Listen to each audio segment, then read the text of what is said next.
So with Ubisoft Forward around the corner on June 10th, we'll be sure to see the first reveal of gameplay for Assassin's Creed Shadows. But in the meantime, whilst we wait, there's been a few notable pieces of information about the game, such as landmarks we'll be able to explore, historical figures we'll encounter, and even exclusive information about the original story of Assassin's Creed Shadows that was abandoned during development. Also, I want to address the whole romance controversy surrounding Assassin's Creed Shadows that's really been blown out of proportion, and we'll get into that towards the end of the video. But for now, if you do enjoy this video and want to stay up to date on everything Assassin's Creed, do consider hitting that subscribe button. And with that said, let's get into it. So the first thing I want to talk about is the landmarks we'll be able to visit in Assassin's Creed Shadows. So since we of course know the game is set during feudal Japan, more specifically in the 16th century, this will of course mean we'll have a plethora of explorable locations. So in an exclusive interview that the development team had with Famitsu, who I'm pretty sure are like the biggest Japanese video game magazine publishers, there was a lot mentioned about the game. I'll leave a link to the full article down below if you want to read it for yourself. But one notable thing mentioned was the landmarks we'll be able to visit. So according to Stephanie Ann and Thierry Serrao, whose names I just obliterated, they mentioned we'll see various castles in castle towns. Some of the notable ones mentioned are Azuchi Castle, Himeji Castle, Osaka Castle, and Takeda Castle. Now these have all been accurately modelled on actual historical blueprints that they managed to gather. Based on this image from Access the Animus, big shout out to them by the way, these locations reflect where the historic castles were originally built. You know, out of all of these, I'd say my favourite is Takeda Castle. It's perched atop a high mountain and is known as the castle in the sky, which is why I really like this location. So it's going to be interesting to see these landmarks in the game. And also, if you've watched any of my videos in the past, you'd know I'm a massive fan of landmarks in this franchise. Another thing to note with these locations is that they are all rendered at a near 1:1 scale, which makes you wonder how much effort they put in to do this. Oh yeah, and another location that I did not mention that we'll be seeing in the game is the Koyasan Aquanoin Cemetery, which, fun fact, is the oldest graveyard in Japan. There are plenty of other locations that the developers have not revealed yet, so we'll just have to wait and see what other surprises they have in store for us in the game.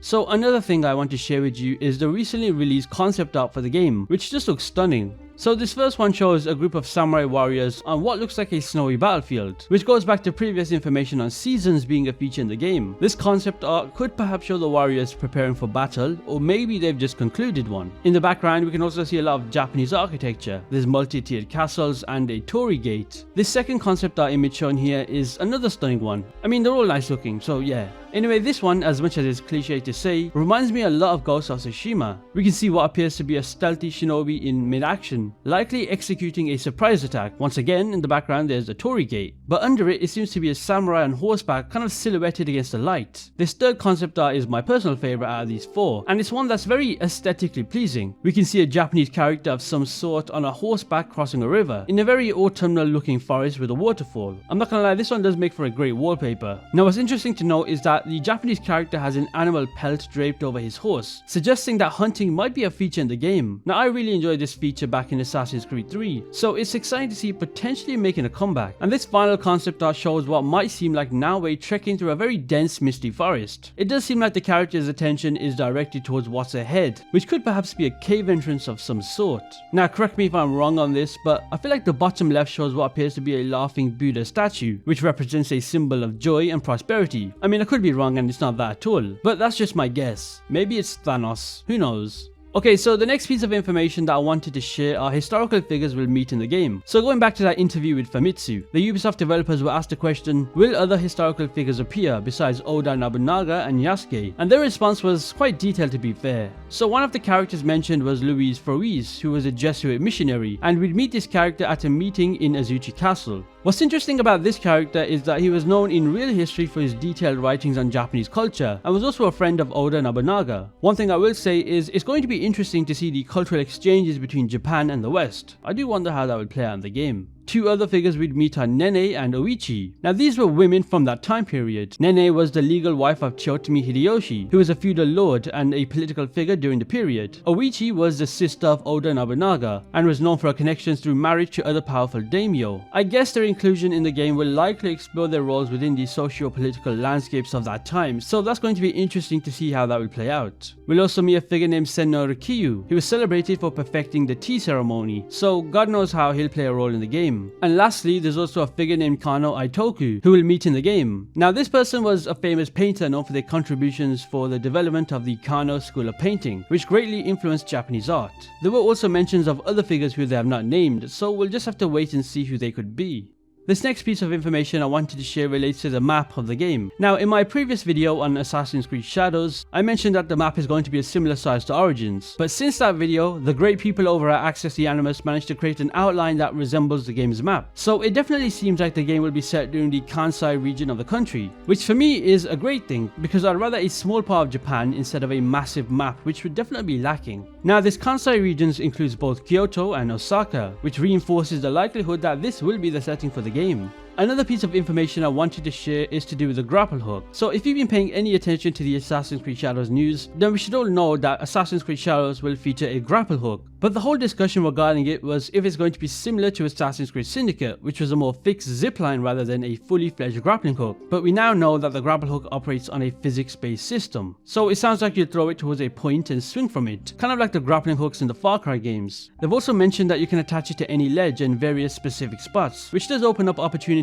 for performing assassinations right from the hook, similar to what you see in Ghost of Tsushima rather than Assassin's Creed Syndicate. To me this sounds incredible. I'm just hoping it creates plenty of exciting scenarios for us to use it effectively. Now this part of the video is a more different topic. It's actually got to do with what the story of Assassin's Creed Shadows was originally intended to be. So Twitter user Infinitale Comic, who supposedly worked on Assassin's Creed Shadows previously, shared what the game's plot was originally intended to be. Now this original storyline I'm about to say is totally different from what we'll see in the final game. So according to Infinitale Comic, the game's plot initially revolved around the Sword of Eden, a sword that we've previously seen in Assassin's Creed, whether it was Excalibur, Honjo Masamune, and even Genghis Khan's sword. So this sword supposedly gave Oda Nobunaga an incredible edge in his efforts to conquer Japan. We were going to take on the role of Yamachi Taka, a young monk. The story would have unfolded with Nobunaga being assassinated by Hattori Hanzo, after which Taka would have joined the Brotherhood. Now trained under Hanzo as an assassin, Taka and the Brotherhood would attempt to transport the recovered sword out of Japan, only to be attacked by Jesuit aka Templar ships, leading to the sword's loss. The same Twitter user also mentioned that Ubisoft has been toying with the idea of setting an Assassin's Creed game in feudal Japan since 2013. However, it's really important to note that the current plot of Assassin's Creed Shadows will have nothing to do with this original story. Ubisoft has completely scrapped this whole plot, and are not using any of it in the new game. So what do you think about this original story idea? I'm not going to lie, it does sound quite interesting. I just hope whatever they've got going on right now is as interesting as that.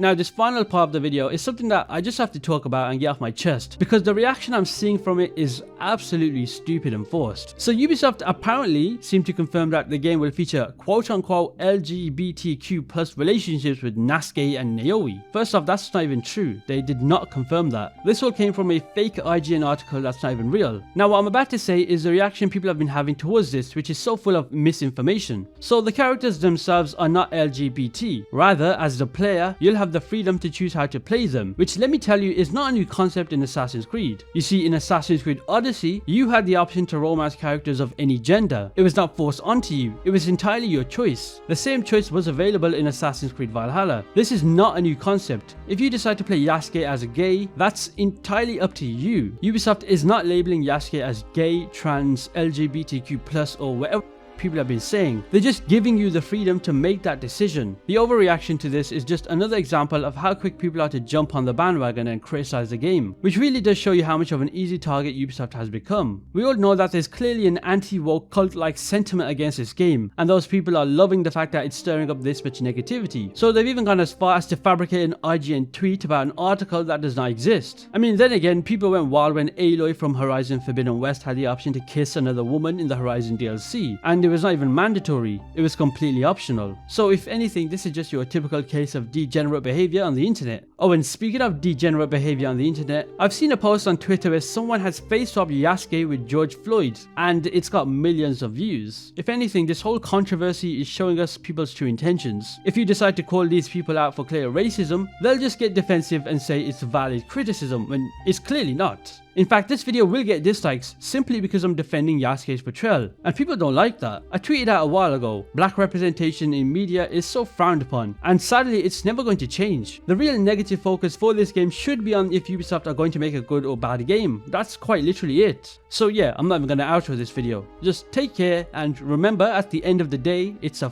video game.